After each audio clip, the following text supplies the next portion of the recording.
Hey mga brods, ito na nga bakbakan ng SMB versus Barangay na bros San Miguel sa Game 3 series nila mga kabrods. Quick recap lang tayo mga brods dito sa kanilang Game 3 ng bakbakang ito. So first quarter, dito medyo nadikit talaga ang labanan. Talagang sagutan lang sina Anosike and Justin Brownlee.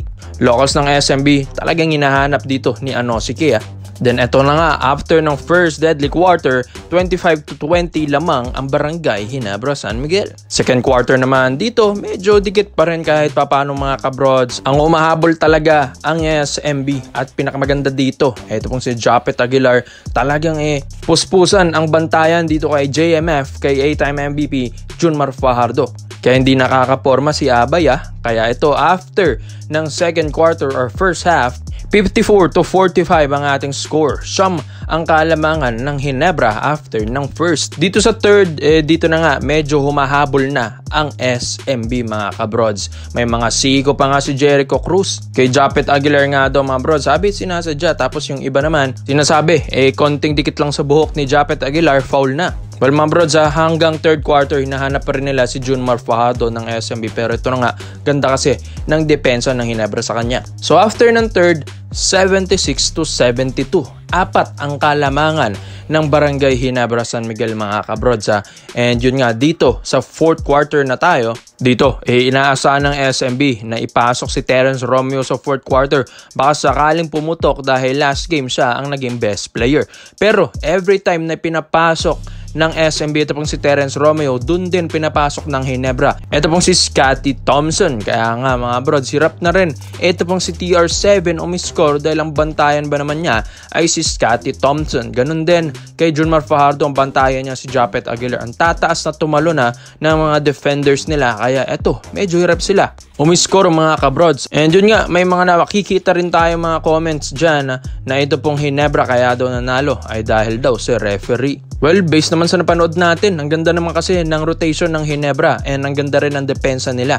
Kaya sila ang natangal na panalo ngayon sa Game 3 mga kabrods. Well, ito na. Final score natin, 99-94. Hindi nga rin naipasok ni Anosike yung layup niya dahil na-block nga siya ni Japet Aguilar. Well, panalong Barangay Ginebra San Miguel sa Game 3 mga brods. Isa-isay natin yung score nila. EJ Anosike, 32 big points. Sumunod na dyan si CJ Perez na may 13 points. Junmar Fajardo, na usually hindi naman ganito yung score niya, 12 points lang mga kabrods. Last hitter, 12 points, Cruz 9 points. Tapos yung nag-best player last game na si TR7, Romeo, 8 points lang sa Game 3.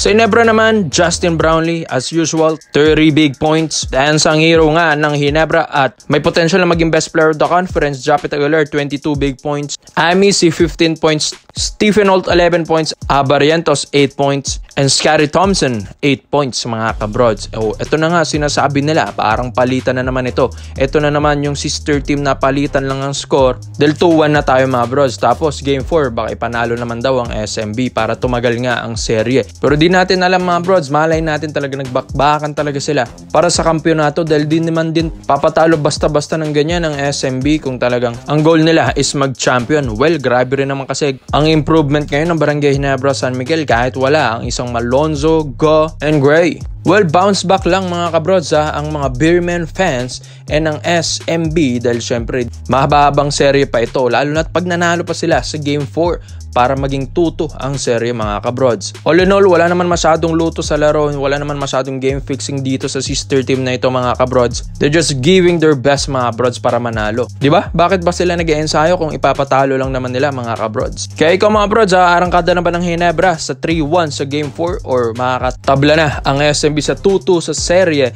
sa Game 4 nila bukas mga kabrods? SMB versus Ginebra, kampihan na.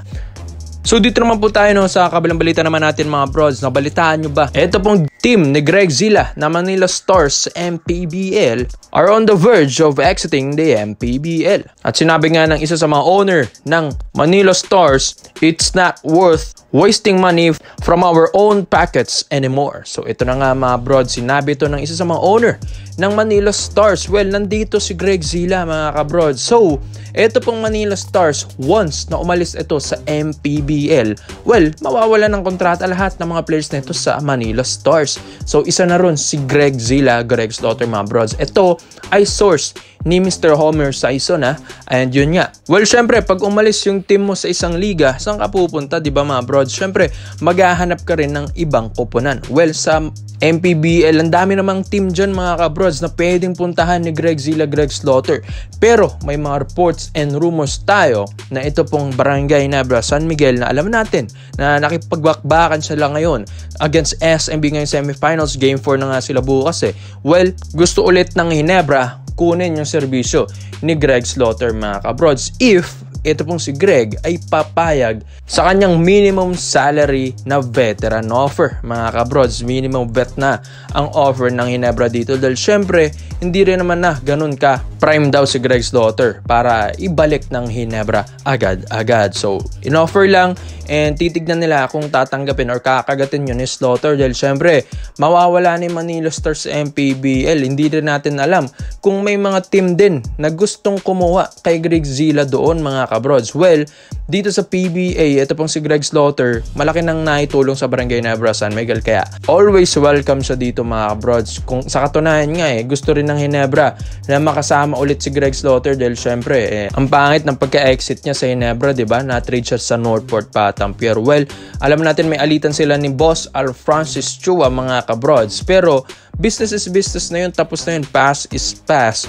Well, gusto lang din naman ni Boss Al kung ano yung makakabuti sa kanyang koponan. Well, sa Barangay Hinebra San Miguel, gusto rin ng Hinebra na makuha si Greg Slaughter, lalong-lalo na ngayon na kailangan nila ng panapat kay Junmar Fajardo tapos next season. After ng season na ito mga brods, Commissioner's Cup na. No height limit na yung mga imports natin kaya yung mga ibang koponan dyan kukuha malamang sa malamang ng mga 7-footer pataas mga kabrods. Kaya si Greg Zilla malaking fit at magandang fit ito sa Hinebra next season, lalong-lalo na lalaki ng mga imports mga kabrods. Tapos 7-footer pa si Greg ay syempre magandang payong, magandang lapad dito sa Hinebra. Magandang additional sa big, magandang pamalit ito ni Japet Aguilar para hindi na masyadong mapagod si Japet, 'di ba mga kabrods? Ngayon nga, pagod na pagod si Japet ngayon against Junmar Fajardo, 'di ba mga kabrods? Dahil siya na yung pinakamalaki diyan, sumunod na sina JDV. Kaya iba pa rin yung may 7-footer ka mga kabrods sa iyong koponan. Tapos alam na rin ni Coach Tim Cone kung paano gamitin si Greg Slaughter, Greg Zilla mga kabrods. Di rin malabo na bumalik ng PBA si Greg mga kabrods. May mga iba tayong mga comments na nakikita dyan, parang hindi na rin o-offeran ito pong si Greg ng ibang koponan sa PBA. Well, nandyan pa rin ang Barangay Hinebra San Miguel na always welcome si Greg doon, pero yun nga, minimum na lang yung kanyang sasahuran kung tatanggapin yon ni Slaughter mga bros. Dahil sa Japan hindi na rin siya nagkaroon ng offer. MPBL di rin natin alam or di rin natin sure kung kaka-offer siya sa ibang koponan. Kaya PBA ang pinaka malapit at pwedeng puntahan ni Greg Zilla sa kanyang former family team na Barangay Hinebra San Miguel. Tapos may mga guest team pa tayo na Hong Kong Eastern next season, di ba mga kabrods? Kaya malaking tulong na magkaroon ka ng 7-footer sa iyong koponan. At alam naman natin na may improvement na kahit papano si Greg. Sa Japan nga, di ba? Mataas ang level ng competition doon. Tapos sa MPBL, napaka-physical na liga yan. Kaya we'll make sure na ibang Greg na ang makikita rin natin next season mga brods. Kaya kung mga brods, komento mo lang ang pigma dito mga brods. At isayin natin yan. Salamat po sa panonood mga brods. This is our rated highlights long. I'm out.